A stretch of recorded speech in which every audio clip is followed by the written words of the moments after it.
Hello and welcome. You're watching Race to Power. My name is Mohammed Saleh.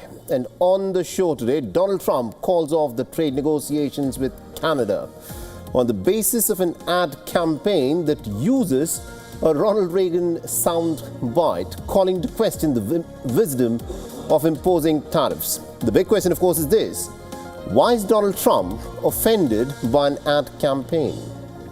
And in the Caribbean, the United States of America is intensifying its crackdown on drug trafficking as yet another attack by the United States targets what it claims was a drug smuggling boat, killing 6 people in the Caribbean Sea.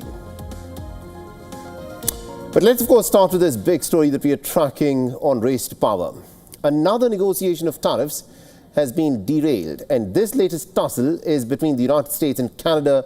And the trigger for Donald Trump, interestingly, is an advertisement that is playing in Canada's Ontario, which features a former American President, Ronald Reagan. But before we move further, here's an excerpt of the ex-Republican presidential speech. Now, that message of free trade is one I conveyed to Canada's leaders a few weeks ago, and it was warmly received there.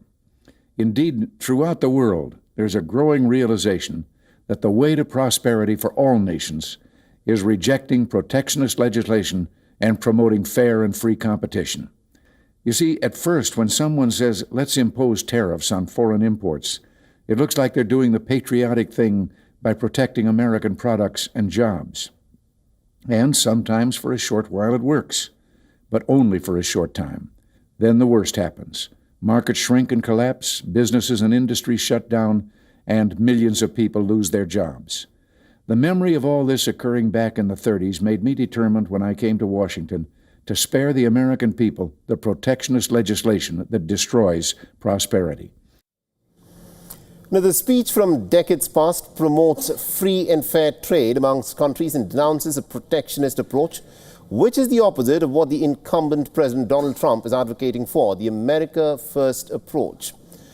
Now, the television ad that's funded by the Ontario government had aimed to sow doubt amongst the Republican voters using one of the party's most iconic voices. Now, the advertisement was set to run until the end of January next year and cost about 75 million Canadian dollars. Now, following the advertisement, which targets Trump's tariff tirade, the American president took to social media to lash out at Canada. His post said, and I quote, "Based on their egregious behavior, all trade negotiations with Canada are hereby terminated." Now, the Ronald Reagan Presidential Foundation and Institute had criticized Ontario for running the advertisement. They said that Ontario did not seek permission to use the remarks and that selective audio and video in the advertisement misrepresents Ronald Reagan's full address. Now, the latest standoff comes after weeks of negotiations between both the countries and also a recent visit by the Canadian Prime Minister Mark Carney to the White House.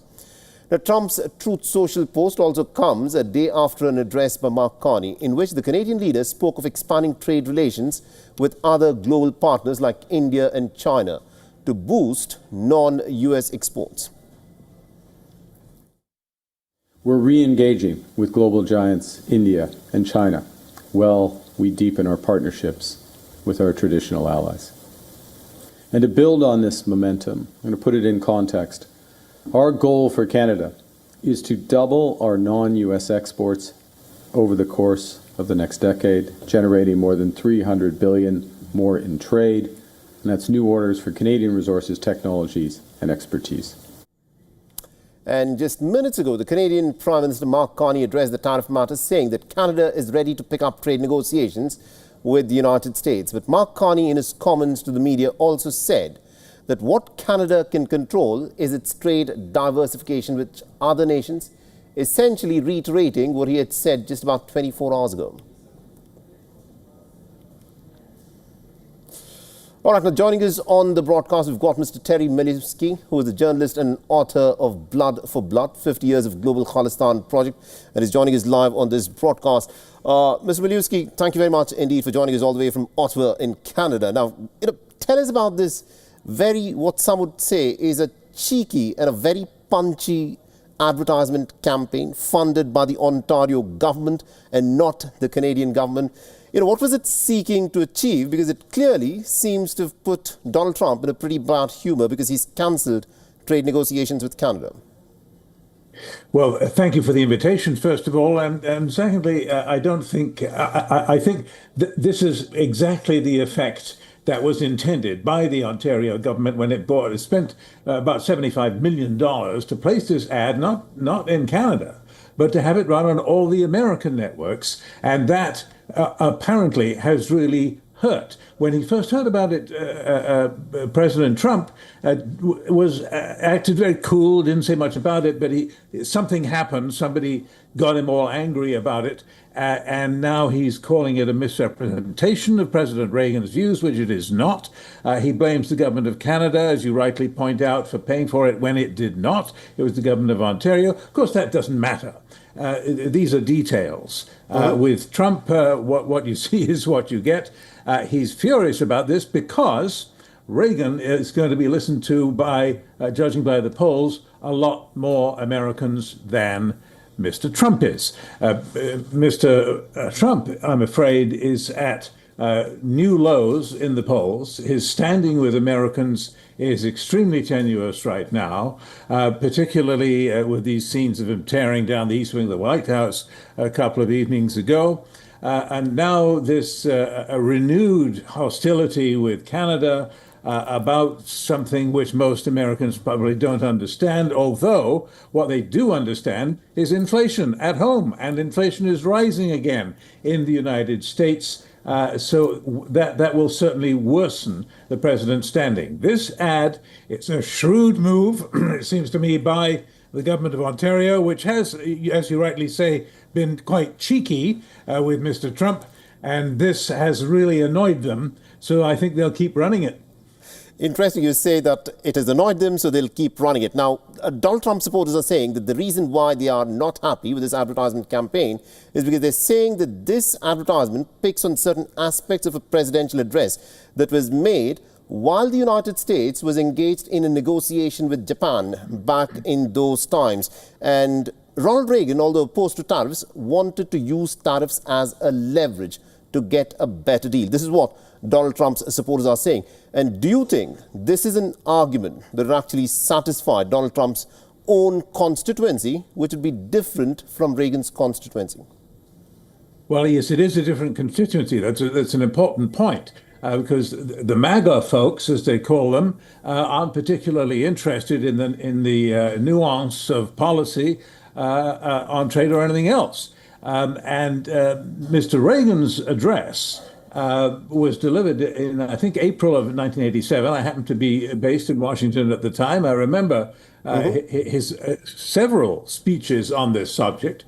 And the important thing to remember here is that despite what Mr. Trump has said about this being a misrepresentation and the Reagan Foundation chiming in to back him up, that's nonsense. If you actually look at the original, it's not that long. If you actually look at the original address by Reagan, there is no misrepresentation at all. He was dead set against tariffs. He had a coherent argument against tariffs always and everywhere.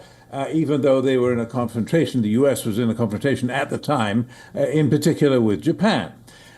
So I think that if this context were to be judged on substance, Mr. Trump has already lost the argument. Right. But I simply say to you that doesn't matter, because the MAGA folks, the folks who are going to turn out and vote for Republicans in the coming congressional elections and on beyond that, those folks don't care about the facts, the substance, who said what. All they care about is that Trump seems to be standing up for them in some way, even as inflation rises. Interesting. Thank you very much indeed, Mr. Telly Miliuski, for joining us from Ottawa in Canada and getting us that perspective. Thank you. All right, let's now shift our attention to the other big story that we're tracking on Race to Power. And the Caribbean at the moment is on the knife's edge. An escalating American military campaign against what the Americans claim is serious drug trafficking threatens to potentially blow up the entire region with a full-fledged war between the United States and Venezuela. A short while back, the American Secretary of State or the American Secretary of War Pete Hegseth said that an overnight strike on an alleged drug smuggling boat operated by a Venezuelan gang had resulted in the deaths of at least about 6 people in the Caribbean Sea. Now, the Venezuelan President Nicolas Maduro has issued an emphatic plea. He's urging the United States to avoid a crazy war. In a rare statement in English, Nicolas Maduro has said, and I quote him here, "No war, yes peace forever." War, not war, not war. Just peace, just peace, just peace, forever, forever, forever. Peace forever. No crazy war. Now, Maduro's comments come hours after the American President Trump warned that he could soon expand military attacks to begin pursuing drug smugglers on land. Now, Trump also said that his administration plans to brief the U.S. Congress on operations against drug cartels. So now they're coming in by land, and even the land is concerned because I told them that's going to be next. You know, the land is going to be next, and we may go to the Senate, we may go to the Congress and tell them about it. Now, responding to the threat, Maduro ordered the country's working class to take up arms if the United States were to attempt any intervention in Venezuela. Brothers and sisters, take this as an order. The order is given. If they dare, not a pin will move in this country. They would see the parade of millions of men and women with rifles in the fighting forces of the working class, the peasants, the fishermen, and the neighborhoods throughout the country. Now, the American president has also denied the report that he sent the B-1 bombers near Venezuela to increase military pressure. Earlier, the Wall Street Journal had reported that the U.S. flew Air Force B-1 bombers near Venezuela. Data from tracking website Flight Radars 24 showed at least one B-1B bomber flew over the Caribbean off the coast of Venezuela on Thursday. And amidst these developments, the U.S. military Southern Command has shared a video showing its forces deployed to the Caribbean in support of the mission.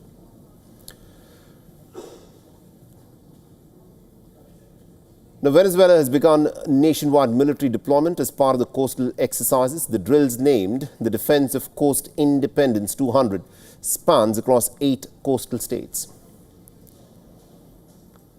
Now, since early September, the U.S. has conducted multiple strikes in the Caribbean, killing at least about 37 people so far. Now, regional tensions have flared as a result of the campaign, with Maduro accusing Washington of seeking regime change. Now, Trump has accused Maduro of heading a drug cartel, a charge the Venezuelan leader denies. All right, now joining us on the broadcast, we've got our correspondent Susan Tehrani, who's joining us live from New York. Susan, this is a pretty critical moment. The United States says that it is cracking down on drug trafficking. Give us a sense of what's happening there, because Venezuela seems to be in a clear fright when Nicolas Maduro very emphatically said only peace, no to war. He does, but then, as you mentioned, Mohammed, he's calling on people here in the United States to pick up arms and also in his own country. So that's very concerning. But that's, in reaction to what the Trump administration is doing. They believe that under the Second Amendment of the Constitution, they do have the power, the president has the power without going to Congress to abide by what it's doing, and because of national security reasons and limited engagement. But what's happening now is that by declaring that these individuals are narco-terrorists, they're combatants of war, then it becomes a fight against terrorism, as it was during the George W. Bush administration. So it moves away from a law enforcement operation to a national security operation. And that's what we're seeing on the part of the administration of what Pete Hegseth said. I do want to say regarding this latest one, he said the vessel was known by our intelligence to be involved in illicit narcotics smuggling, was transiting along a known narco trafficking route and carrying narcotics. Now, as I mentioned, President Trump believes under Article 2 of the U.S. Constitution, the administration has the power to do this. But if these attacks continue, then there may be some pushback from Capitol Hill, from the Senate, and from Congress as well. And as we saw the president say that they may have to go and get authorization for more strikes. But nonetheless, it seems the Trump administration is adamant, and relations between Venezuela and the United States, although they haven't been favorable, it's the worst it's ever been at this point. Indeed. Thank you very much, Susan Tehrani, for joining us and getting us those updates then. All right, now in a big setback to the United Kingdom's Labour Party, the Welsh Nationalist Party, Plaid Cymru, has now emerged victorious in a by-election held in southern Wales. The ruling party, which had never lost the assembly seat since its creation, has now been pushed to a distant third position, as Nigel Farage's Reform UK has now emerged into the second position. Right here, but across the entire constituency, people not interested in politics I've had selfies taken before, I've never had this. Listen now, Cardiff, and listen, Westminster. This is Caerphilly and Wales telling you we want a better deal for every corner of Wales. The Labour has held the Caerphilly seat in the United Kingdom's Parliament since its creation in 1918 and in the Welsh Parliament known as the Senedd since it was formed about 30 years ago. The Labour has dominated in Wales for over a century, but the party now holds just 29 of the 60 Senedd seats. The defeat in the traditional stronghold signals the collapse of Labour's vote and a new two-horse race between Plaid Cymru and Reform UK ahead of the 2026 Senedd election. The by-election defeat comes at a time when the British Prime Minister Keir Starmer's approval ratings have taken a huge bit of a beating, with the polls now suggesting that Nigel Farage's Reform UK could dislodge Labour from power, believe it or not, if elections were to be held today.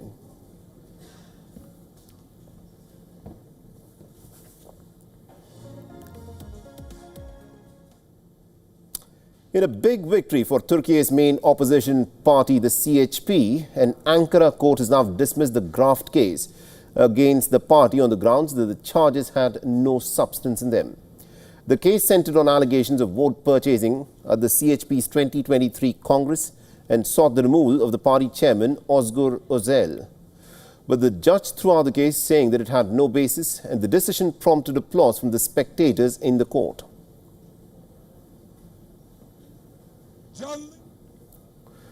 Now, the verdict is one of the biggest wins for the CHP, which has come under increasing attack and scrutiny from President Erdogan and his ruling party. Over the last year, law enforcement agencies have detained over 500 people from the opposition, including 16 mayors in Istanbul and other CHP-run municipalities. In March this year, Istanbul's mayor and CHP's 2028 presidential candidate, Ekrem İmamoğlu, was arrested on charges of corruption. Now, the arrest had triggered one of Turkey's biggest protests in decades and a wider crackdown on the opposition. The CHP claims that the charges are politically motivated and also an attempt by Erdogan to consolidate power and to crush the opposition voices in Turkey. The crackdown came on the back of the CHP's stunning victory against Erdogan in the 2024 local elections. Now, the party has since risen in popularity and has emerged as the biggest challenger to Erdogan.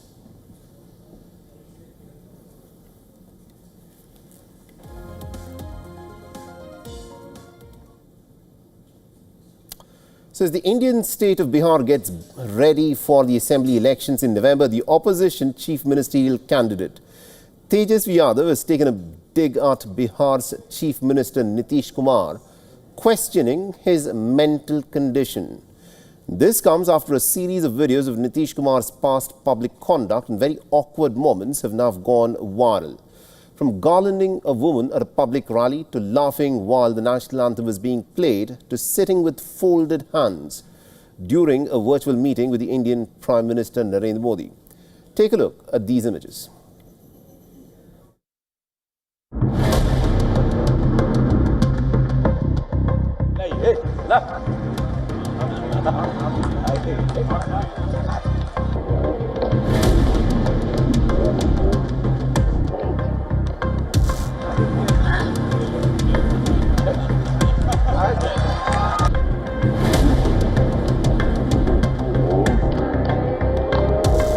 वो हाथ करो, ये गजब आदमी है भाई।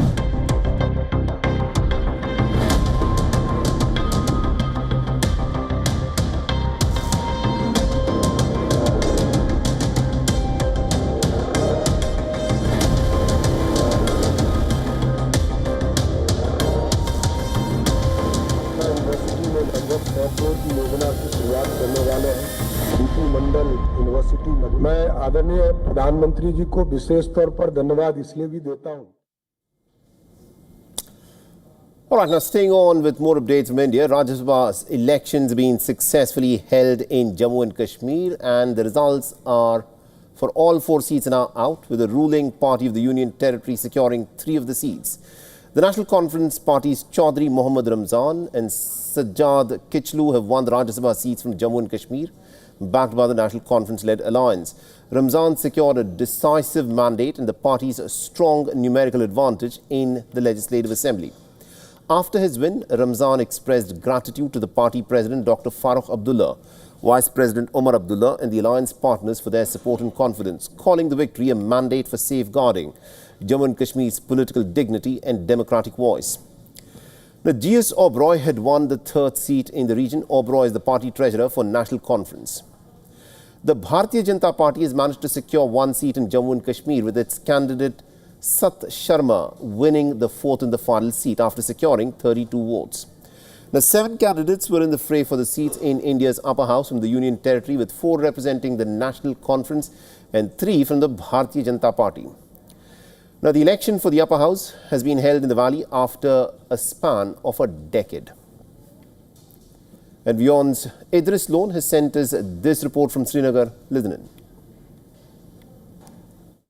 After a full day of voting, National Conference has won 3 Rajya Sabha seats, while Bharatiya Janata Party has also secured 1 seat in the Rajya Sabha. Since morning, we saw the voting taking place in Jammu and Kashmir assemblies, where National Conference was supported by their coalition partner Congress Party, and later on the People's Democratic Party had also given support to the National Conference, and they won the first 3 Rajya Sabha seats. The 4th seat, there was a tough competition between the National Conference and BJP, but later on the BJP won the seat with 32 votes. The National Conference says there has been cross-voting in the last seat, and they'll see who exactly were the people who voted in support of the BJP. The coalition partners, National Conference and Congress, were supported by PDP and independent MLAs for the Rajya Sabha seats, but they've only been able to secure 3 seats, while the 4th seat has gone to the Bharatiya Janata Party. With video journalist Feroz, Idris Lone for WION World is One. All right, let's also now take a quick look as to what is making headlines from the world of politics. The Brazil's President Inácio Lula da Silva has announced his re-election bid for next year's polls. The incumbent leader is seeking a 4th non-consecutive term. He's already the country's longest-serving president since Brazil returned to democracy 4 decades ago.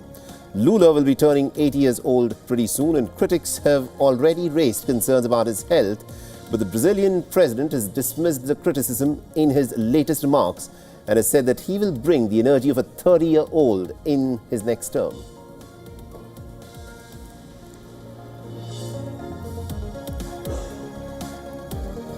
And voting is underway in Ireland's presidential elections. The country will be choosing its next leader. From 2 women candidates in the race are Catherine Connolly, a left-wing independent lawmaker, and Heather Humphreys, who represents the centre-right party Fine Gael.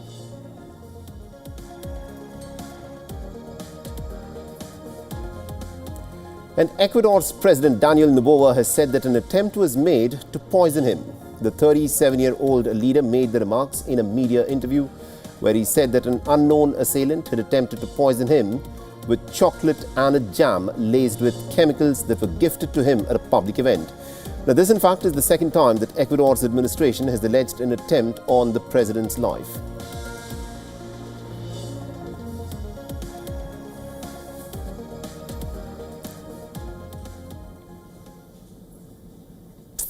And with that, a wrap on this edition of Race to Power. This is me, Mohammed Saleh, signing off.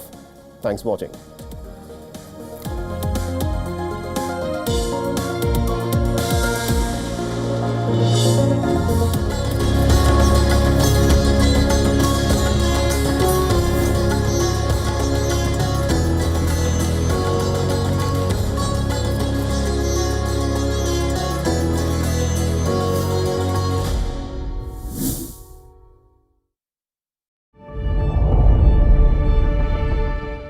Earth is sending distress signals. Wildfires, droughts, and melting glaciers. Can we reverse the damage? Explore the harrowing effects of climate change. It's a wake-up call. Global emergency. Climate Tracker on WION World is One.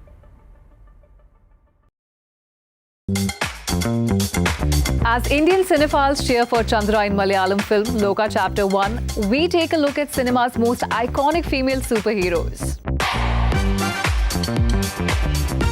Know all about cinema stars who started behind the lens,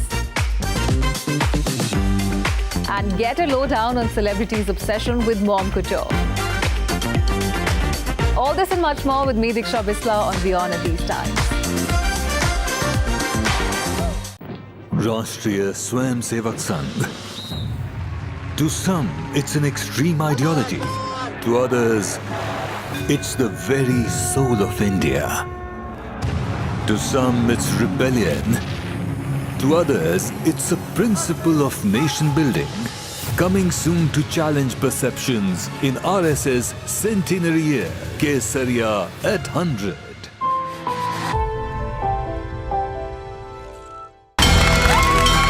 From the bustling trading floors of Wall Street